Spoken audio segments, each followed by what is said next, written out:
time de escrever para 30 minutos ou para, acho que qualquer tempo. Então eu acabo sempre passando e vou pedir desculpa porque vou cortar aqui em algum momento e passar para as conclusões, vamos dizer. Mas eu gostaria de marcar aqui que em algum momento eu vou falar mais sobre, basicamente sobre uma peça do Beckett que eu não apresentei aqui por causa das questões de tempo, mas ela chama-se Quad, e ela diz respeito a uma espécie de experimentação que seria como esgotar o possível, onde 4 personagens transitam num quadrado, em suas transversais também, sem jamais se encontrarem no centro. Vocês podem encontrar na internet essa performance de Beckett. Então, gostaria de marcar com 4 epígrafes uma espécie de atmosfera, o pano de fundo que indica o caminho, né, teórico aqui trabalhado.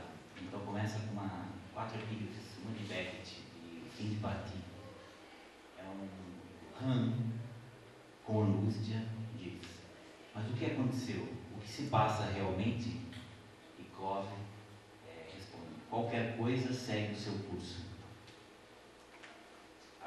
Uma outra citação aqui de Blanchot: a pesquisa da crítica criadora é este movimento de errância, este trabalho processual que abre a obscuridade e é, portanto, a força progressante da mediação, mas que se arrisca também ser o recomeço sem fim que arruína toda dialética, não obtendo, a não ser fracasso e não encontrando nem medida nem alívio.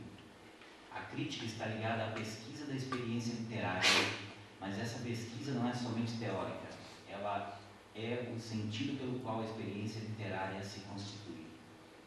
E está em Laudremont. A terceira epígrafe de Foucault, o pensamento do exterior.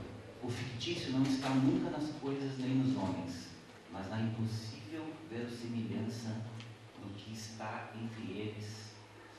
A ficção consiste, portanto, não em mostrar o invisível, mas em mostrar o quanto é invisível a invisibilidade do visível.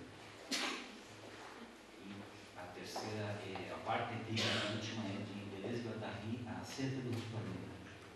Não se trata mais de impor uma forma a uma matéria, mas de elaborar um material cada vez mais rico, cada vez mais consistente, apto, a partir daí, a captar forças cada vez mais intensas.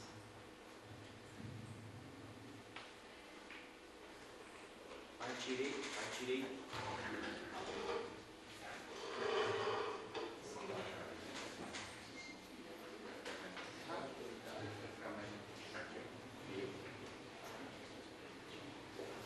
Alô? Partirei do pressuposto, já constatado pela crítica, que a obra de Maurice Blanchot e Samuel Beckett movimenta-se pela via de uma escrita literária que põe em cena, que desvela, que explicita a explicitação de uma potência vital, etológica, dada pelo gesto ficcional. Põe em cena o problema do sentido existencial, vital, desde uma perspectiva paralógica, ou seja, que o novo ou autêntico irrompe na correlação da intenção e da contingência, constituindo em sua relação expressiva ou na formalização do seu conteúdo expressivo a chave de um desenvolvimento subjacente à sua própria intencionalidade, que paradoxalmente desgasta a própria noção da possibilidade do sentido como dada naturalmente ou a priori. Para tanto, Blanchot projeta ações em seus personagens que narram os ambientes da ação de um modo onde estas ações se digladiam com sua própria situação interminável ou meramente indeterminável de um sentido imediato que a faça acontecer diegeticamente, sem se atrasar em seu próprio movimento, imobilizando, com o i entre parênteses, para colocar o double bind aí, né?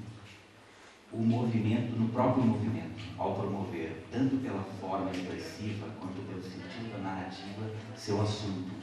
Séries de paradoxos e imagens antinômicas, tanto por metaforização quanto pela heteronomia sabedoria metonímica implícita em todo o uso metafórico que busca expressar a situação agônica aos poucos desvelada. Algo se passa em algumas imagens que situam seus personagens, que refazem um percurso indiretamente e instantaneamente, uma espécie de lateralidade, de um esgotamento progressivo do sentido do possível.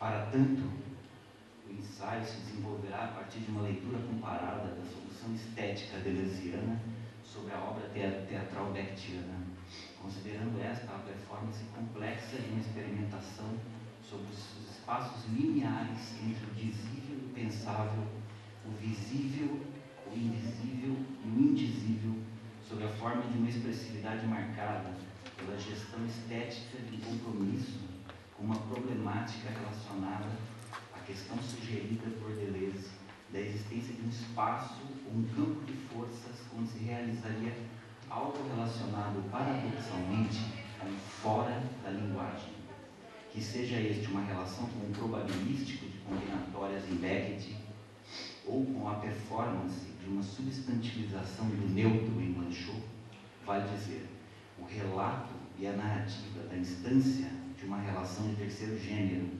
passagem da enunciação e do enunciado à esfera de todo o porvir da leitura, em uma palavra, passagem do subjetivo ao devir indemonstrável da recepção nos sócios, passagem do eu-tu à impessoalidade coletiva do nós, retornando efeitos paralógicos do singular ao plural em dupla via, uma espécie de economia ou sinergia do comum a ser explicitada, comunidade por vir.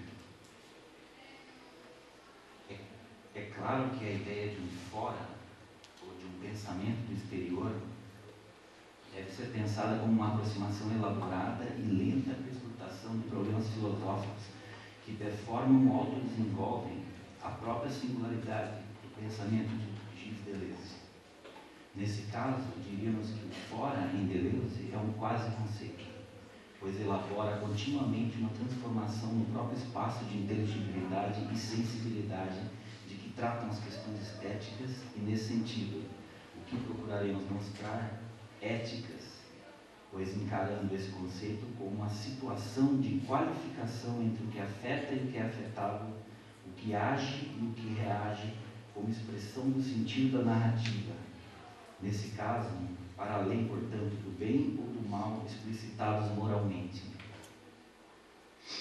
Um exemplo claro dessa potência de quase-conceito pode ser esboçado na operatória, que conceitos como os de atual e virtual dinamizam sob uma noção de real, pensada como plano de imanência na vida, onde fluxos de forças diferenciais e repetitivas, pensemos aqui imediatamente e a princípio numa relação com conceitos biofísicos de entropia e negentropia dos corpos, espacializariam, portanto, a intenção desse pensamento se configurar com a própria performance, o que não é da ordem do representável, por isso mesmo, de uma captação do movimento incessante que se dá numa obra como a de Beckett. Ora, sabemos que outros importantes filósofos pós-estruturalistas, Jacques Derrida, por exemplo, não concebem nada fora do texto, ou fora da linguagem, implicando uma tese que a linguagem é constitutiva e, diria-se mesmo irremediavelmente pré-ontológica, a capacidade de elaboração da experiência sensível e inteligível de mundo. A escritura, portanto, como conceito em Derrida, é que performaria um fluxo de relações de experimentação entre as forças e as formas de linguagem, que se dariam sempre num espaço de diferença, vale dizer, experiência de linguagem que se dá nesse hiato dinâmico. Para Blanchot, esse é o espaço do neutro, onde o sentido e o desgaste do sentido elaboram a escritura como diferença a si. Em outras palavras, a escritura dinamiza e performa o próprio espaço-tempo, porque coexiste com o sensível e inteligível numa operação contínua e desestabilizadora de uma diferença ontológica, tal como foi analisado por Heidegger, dado como problema da identidade e da diferença ontológicas, problema de uma possível dobradura constitutiva entre ser e ente, problema gramatológico das formas expressivas e dos acoplamentos entre ações, predicações e substantivizações no sujeito, entre aspas, de conhecimento, ou seja, sujeito, entre aspas, como o ser que é sujeito à ação recíproca de suas predicações e substancializações contingentes aos modos do discurso histórico, o que paradoxalmente relativiza o sentido substantivo dessa noção, tornando-o, a meu ver, eminentemente político. Daí todo o problema do limiar entre modernidade e pós-modernidade e do fim da história como conceito de cunho ideológico universal. Muito aquém da difícil tarefa de se organizar um debate justo entre potências filosóficas desse nível, como nos dois dos maiores filósofos franceses do fim do século XX e de dois dos maiores escritores europeus da modernidade tardia, a intenção será apenas configurar de forma tão breve quanto possível, e não sei se vai ser possível, alguns traços de uma estética da paradoxologia panchotiana. Ou, em outras palavras, procurar relatar o modo como certas imagens nessa obra remetem a esses espaços de coexistência constitutiva entre o sensível e o intangível, estabelecendo, se possível, os nexos que nos parecem dar-se como modo de performação paradoxal do movimento, do espaço e do sentido na obra de Blanchot e Beckett. Esperemos poder, a partir daí, pensar no nexo entre o trabalho próprio de esgotamento meta-empírico que se observa na performance estética desses autores, o que reenviaria a questão da criação e da crítica como posturas éticas. Por último, dessa introdução, diria que o problema de se pensar numa ética da escritura literária se eclipsa ou se subtrai a si próprio aí, se exercendo como negatividade produtora, na mesma proporção em que se alude aqui ao hiato que performaria o espaço neutro de tribulação incessante entre a força e a forma, entre o sensível e o inteligível, que Blanchot ou Beckett fazem ressoar por esse quase conceito de neutro. Fora as posições que levantam o problema do nonsense como positividade de uma analítica filosófica da linguagem poética, para nós, o que não tem sentido é pensar em atribuições dialéticas em obras dessa qualidade estética filosófica, pois o sentido da ética é o jogo de experimentação com o desconhecido, com o que se prova de inusitado ao consenso, vale dizer, com possibilidade do dissenso reconhecível como próprio na existência coletiva. Se eclipsa, ou seja, se vela, se desvelando em uma luz indireta, porque não dá-se como representação moral o que eu vejo de ética nessas obras, nessa experiência estética nessas obras, mas sim como performance de produção estética, apresentação e preuve, que levaria a uma eticidade plástica do movimento de produção artística como movimento de sondagem existencial e, portanto, compondo uma estética política de si enquanto campo de subjetivação. Ética na literatura aqui pressupõe a justiça como arranjo ótimo de uma potência combinatória de elementos existenciais e formais na forma da concreção estética literária. Porque a obra, operando duas versões do imaginário, uma interna e outra externa, e uma a outra se dobrando na relação escritural e na política das escrituras, põe em evidência uma rede de subjetivações introjetadas, fazendo emergir um compromisso sutil entre posições morais subjetivadas, eu diria, verdadeiras oposições éticas produzidas no movimento incessante que gera a promessa inacabada e inesgotável da obra como elucubração densa e experimental de relações conceituais, estéticas e produtoras de uma crítica do sentido estético como questão eminentemente política. Daí uma política dos modos e das forças em jogo na linguagem, pensada essa como organização constitutiva do ethos de um espaço e de um tempo históricos, não mais simplesmente dialetizáveis, mas abertos a um pensamento da aporia como esgotamento das possibilidades em geral e não apenas um tempo projetado da síntese das ações morais humanas. O neutro, para além de ser a possível representação de um espaço de jogo produtor do próprio sentido como forma e expressão da linguagem, como escritura incessante de suas correlações etológicas, pode, portanto, operar tanto uma ideia de escritura como potência de diferença e produção de um sentido inesgotável e problemático, que vemos florescer em Derrida, quanto é o próprio espaço paradoxal onde ocorre o esgotamento inesgotável do possível, como veremos na experiência de leitura de Deleuze a respeito da escritura em performance literária teatral de Beckett.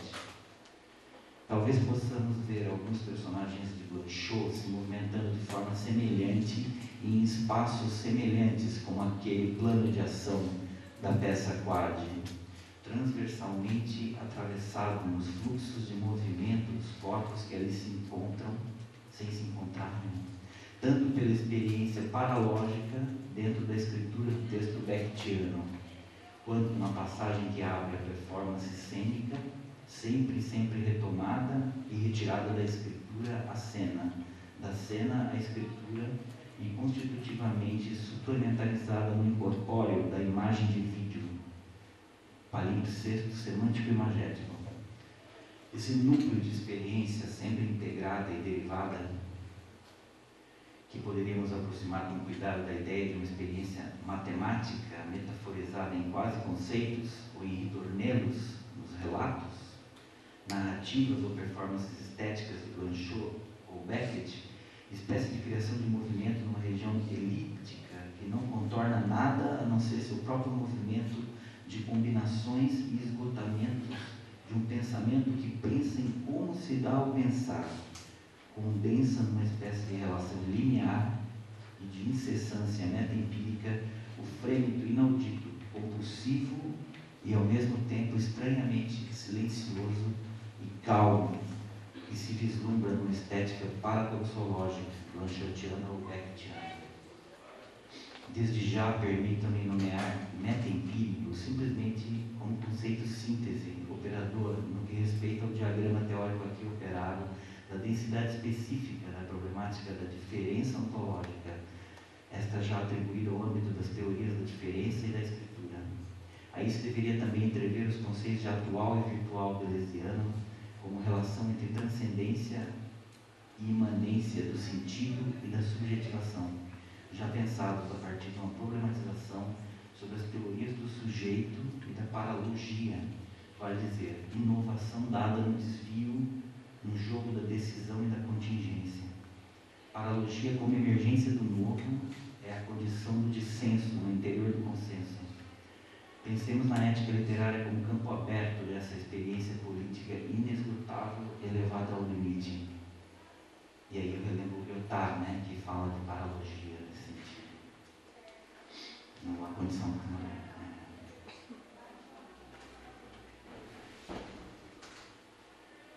Bom, então eu tinha pensado em passar. Eu vou então aqui passar a parte relativa ao Blanchot para depois terminar com a parte relativa ao Beckett. Então, nessa parte, a dobra e a desdobra das imagens de uma história clássica e moderna, geometria riemanniana em Blanchot. En l'entretien infini, no texto L'Interruption, comentamos no surface de Riemann, Blanchot se remete a uma análise sobre uma ideia relacionada à lógica da conversação, diríamos, que trata aí de uma análise heterológica da dialética discursiva. Vale dizer que ele percebe que o intervalo, aproximando o sentido da noção de neutro desde já a esse intervalo, percebe que o necessário intervalo entre as falas nos discursos entremeados da conversação pode ser analisado a partir de duas, veremos que são três, instâncias da interrupção que mobilizam a partir daí situações semânticas diferentes no interior da sequência de falas. Intervalo parada, l'arrêt intervalle, é o equivalente da pausa comum que permite os turnos, tour a tour, da conversação. O intervalo faz e cria a descontinuidade necessária que extrai seu horizonte do senso comum. Esse tipo de intervalo é dialético e compõe tudo que se refere ao sentido histórico e existencial. Ele diz, é a respiração do discurso. Página 108. Mas há uma outra forma de interrupção. Cito, mais enigmática e mais grave. Na página 108. A interrupção que se relaciona com uma instância de espera, latente. E já lembrando aqui seu livro híbrido aforístico entre ficção e teoria, latente, l'oubli, a espera, o esquecimento. Retenhamos desde já que o aforístico é uma concreção tropológica do sentido eminentemente heterológico e paralógico, metaempírico do pensamento do neutro. Essa espera latente funcionaria como um intervalo que não simplesmente promove um contraponto ao discurso dito, mas avalia, em termos irredutíveis, a distância ou espaçamento entremeado aos discursos. Para seguirmos adiante nessa indireção, seria necessário pensar no espaço intervalar topológico ao funcionamento dialético dos discursos e não num espaço simplesmente físico, empírico, de 3 ou 4 dimensões. Portanto, esse tipo de interrupção não é dialética, pois opera entre os polos discursivos sobre modos diferenciais de contraposição, ao modo disjuntivo e também, paradoxalmente, inclusivo, em sua possível serialização como conceito ou como ficção, no caso de Beckett, como se refere Deleuze ao tratar de um dos modos sintéticos da diferença na repetição. A identidade se serializa, se repete, se atualiza como diferença a si no devir. Se coexistem sujeito fático e objeto discursivo nesse espaço interrelacional, isso ocorre da seguinte forma. Primeiro, uma forma de apropriação objetiva do outro polo da comunicação, como condição objetiva no mundo e segundo as formas da objetividade. E, em segundo lugar, pela observação do outro como um outro eu, ou seja, que tem as mesmas possibilidades de falar em primeira pessoa.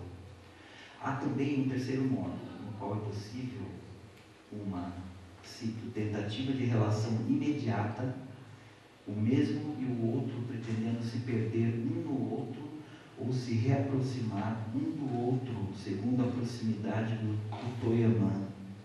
Fala informal, abertura ao mundo, que esquece ou apaga a distância. Página 108.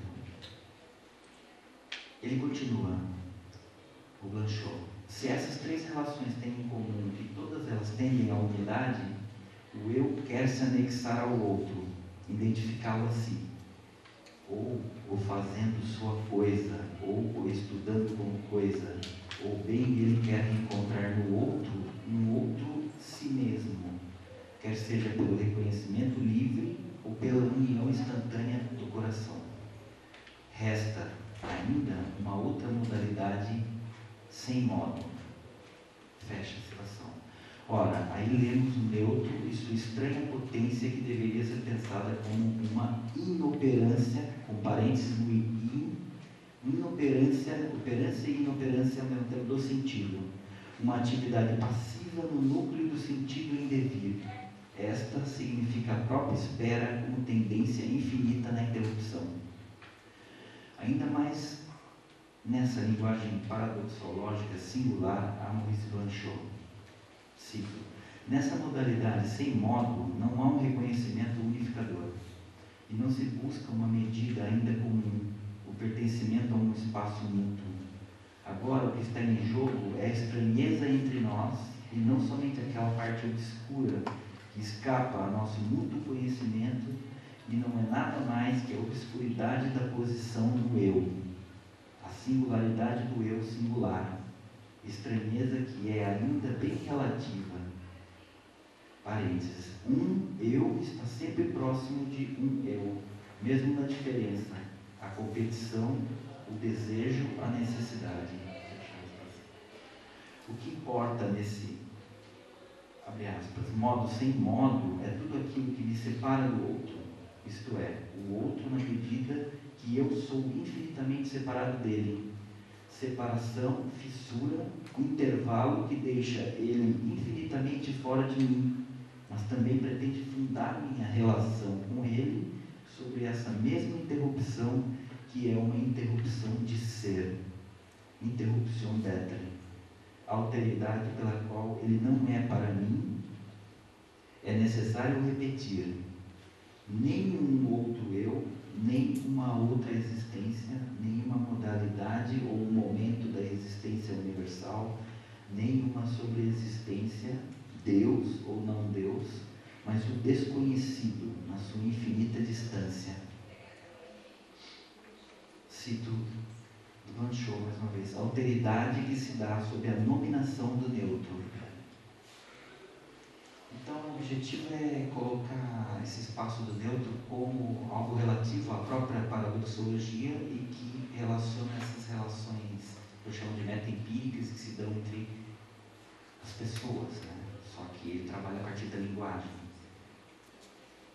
Esse ato que comporta o neutro na forma de uma relação de conversação baseada numa interrupção, espera, não é o silêncio puro e simples, ou um vazio ou um branco, mas sim uma transformação na estrutura ou na forma da linguagem.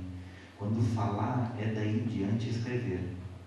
Mudança comparável metaforicamente àquela que fez a geometria de Riemann sobre a geometria euclidiana.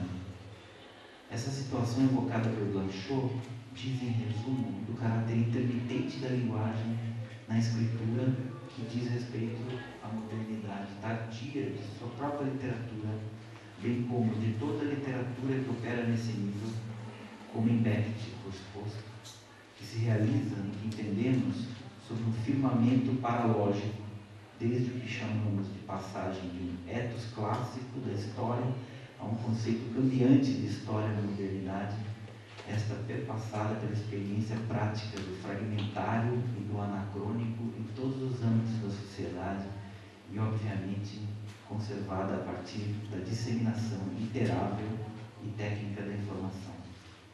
Bem, isso já sabíamos, mas eu quis ilustrar, de certa forma, semiológica esse caráter operatório de uma situação paralógica no nível discursivo literário de Blanchot.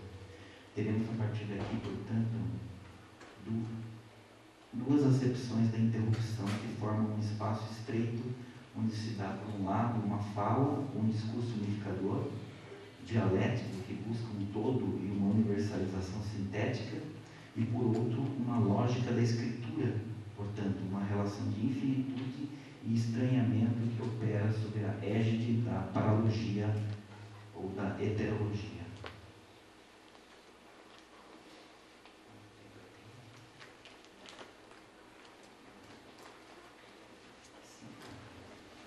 Então eu vou passar aqui. Lógica do fragmento, operação sobre séries, virtual e atual paradoxologia.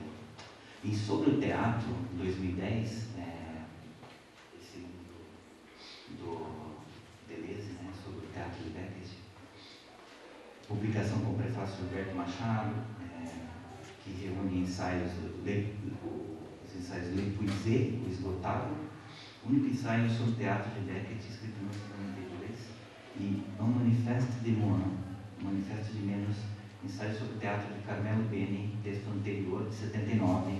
Podemos ler a única, segundo os editores, experiência de pensamento de Deleuze sobre as artes cênicas. Dada a segunda referência fundamental de nossa preocupação teórica e estética sobre a obra de Van Schoor e Beckett, deveríamos poder conseguir, em poucos parágrafos, devido ao tempo restrito que temos, fazer ressoar entre si ao menos as 3 línguas que percebe Deleuze quando analisa o teatro de Beckett. De fato, contenhamos a ideia contextualizante dessa teoria da diferença em Deleuze e que procura pensar a realidade como devir realidade de um pressuposto abstrato chamado real. Devir realidade porque deve-se poder pensar o fato do pensamento como um processo imanente e transcendental. Vale dizer que o ser é no pensamento uma passagem e uma diferença entre sua existência infinita de conceito e sua finitude ilimitada de manifestação. Nesse processo, toda a história da filosofia se constitui como uma possibilidade de reunião de alguns traços, estilos, temperamentos e estratégias filosóficas escolhidas por Deleuze e que orientam, segundo a potência conceitual comentada, um campo ou um plano de imanência onde os conceitos vêm dispositivar relações intensivas e extensivas no que diz respeito ao devir realidade do real, de um pensamento filosófico. A imagem conceitual, portanto, em Deleuze é já uma espécie de híbrido constitutivo do trabalho metaempírico gerado no processo de criação do conceito. Essa imagem é produto e produtora a um só tempo de sua riqueza configurativa e compositiva sobre a série de objetos filosóficos pensados na história da filosofia, e diria que só uma transformação complexa nos modos de entendimento do pensamento geométrico em Spinoza pode dar uma ideia do que significaria o procedimento implícito e explicitamente elaborado na filosofia da diferença de Deleuze. Mas uma diferença pode ser ao menos pensada como primeira ordenação da relação entre imagem textual e imagem imagética. O bloco afetivo, perceptivo, conceptivo da imagem textual tem uma configuração e uma composição que obedece a regras de quase simultaneidade diferenciadas. A estrutura da frase levaria a um ritmo diferente dessas quase simultaneidades dos elementos compósitos no texto e na imagem.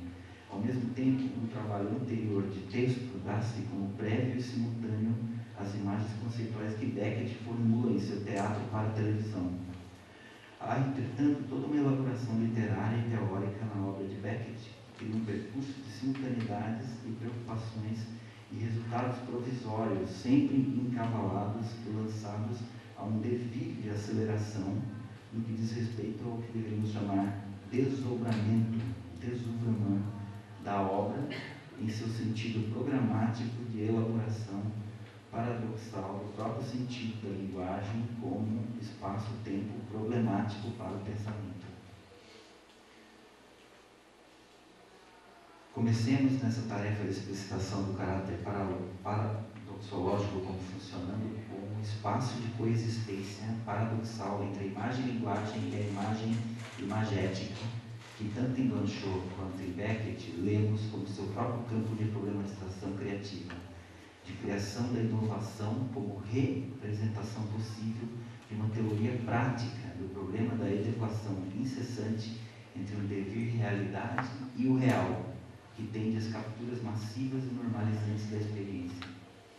Sabemos quantas imagens paradoxais e uma espécie de provocação do impossível, pelo sentido antinômico que estas provocam, exercem de fascínio num verdadeiro trabalho sisífico dos personagens na obra beckettiana. Esse esgotamento do sentido é um esgotamento do possível que Beckett pretende realizar em sua obra, não como resultado semântico do discurso, mas como experiência limite da finitude ilimitada que coexiste nesse processo de pensamento linear. Esburacamento do tecido semântico da linguagem, vai dizer Deleuze. Guardemos desde já a diferença de grau neutro que queremos fazer funcionar entre limite e linear. O linear é um limite elevado a uma potência de experimentação do sentido no devir. O linear é uma fixação ideática provisória de uma concretude infinitesimal do limite. Pensemos na geometria e em como um plano dá espaço para experimentações conceituais puras, ao modo de uma linguagem que depura a finitude sobre relações de proporcionalidade e autorreferenciação de seus elementos em conjuntos e séries que coexistem, do simples, do ponto, ao composto à linha e do composto ao complexo plano. Desse modo, seria interessante pensar geometricamente, mas de forma topológica moderna, como já enfatizamos antes nas imagens conceituais de neutro ou do esgotamento beckettiano, blanchotiano. Relembrando que Blanchot também não para de falar em esgotamento sob a forma desse épuisement, desse desgaste do sentido que ele faz ressoar em toda a sua obra e que, digamos, uma hipótese, é remetido a uma suspensão relativa, e mesmo a uma sobresuspensão fenomenológica a partir da criação dessa relação metafórica com o espaço riemanniano do neutro. Enfim, então, essa obra quase diria respeito a uma terceira língua, né? Além de uma primeira e segunda língua mais relacionada com os romances de Beckett. Vamos pensar na trilogia Malone Moore, Molloy e L'Innommable, né? L'Innommable, mas diz respeito então a essa experimentação já com a imagem, na relação do incorpóreo da imagem e na relação da arte cênica de Beckett. Então, A língua 3, então, porém, né, em diferença à língua 1 e a 2, aí eu estou simplificando porque o tempo é restrito. Reúne as outras duas línguas, citando Deleuze. Ela pode aparecer pela sua criação com a televisão. Há uma especificidade da obra televisão, diz Deleuze. É preciso que se diga que a obra de Beckett para a televisão corresponde a todas as 4 obras reunidas em quadro e outra peça por a televisão. Para Deleuze, a imagem não é um objeto, mas um processo. E para pensarmos nessa situação processual da imagem e linguagem, devemos entrar problematicamente e rápido demais no conceito deleuziano de ritornelo, porque a imagem é um pequeno ritornelo, diz Deleuze, visual ou sonoro, quando é chegada a hora. Então, o ritornelo é um bloco afetivo, perceptivo, conceptivo. Ele referencia o irreferenciável se pensarmos em termos de uma lógica diacrônica da textualidade. Se pensarmos apenas em termos de uma interrupção parada, que libera uma história em lógicas dialéticas, como vimos. Não para falar das línguas de Beckett, Deleuze fala em seu dialeto, em sua língua.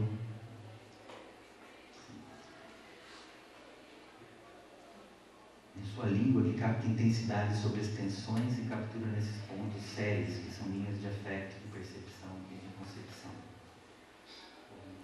Concluindo, eu diria, para além do murmúrio incessante do falatório desenfreado que redime a banalidade imponderável de uma comunicação puramente midiática e talvez inestética, afora a necessária finalidade fática de qualquer objetividade politicamente eficaz que se esgueira sobre a violência surda das repetições cotidianas de imagens silenciosamente explosivas, iniquamente inócuas, a imagem da mobilização incessante e aparentemente sem sentido dos corpos ou das vozes dos personagens paradoxais de nossos autores nos parece aponta, entretanto, a um espaço de difícil, mas não impossível liberdade e coexistência expressiva entre as palavras, as coisas e os corpos que as proferem e proliferam como movimento de uma atitude de perscrutação necessária sobre o insondável ou inelutável. Mas é justamente o insondável ou inelutável que aí mesmo cria uma paralogia, essa eclosão casual do novo, ou uma paradoxologia recíproca em relação à força constitutiva do próprio possível como traço da experiência comum ou da habitação nos sócios que nos envolve produtivamente ou não. Nesse sentido, a utopia, tornada atopia, é o próprio espaço de concreção já não mais bio, mas sim etopolítico. Não vejo outros conceitos, senão os de ética e estética, repensados sobre essa imagem problemática de esgotamento do real para delinear esse lugar enigmaticamente tão longe e tão perto que nos fará, assim, espero, coabitar sob formas tanto já exercitadas quanto ainda por vir. Teria ainda mais uma parte, mas vou terminar por aqui. Obrigado.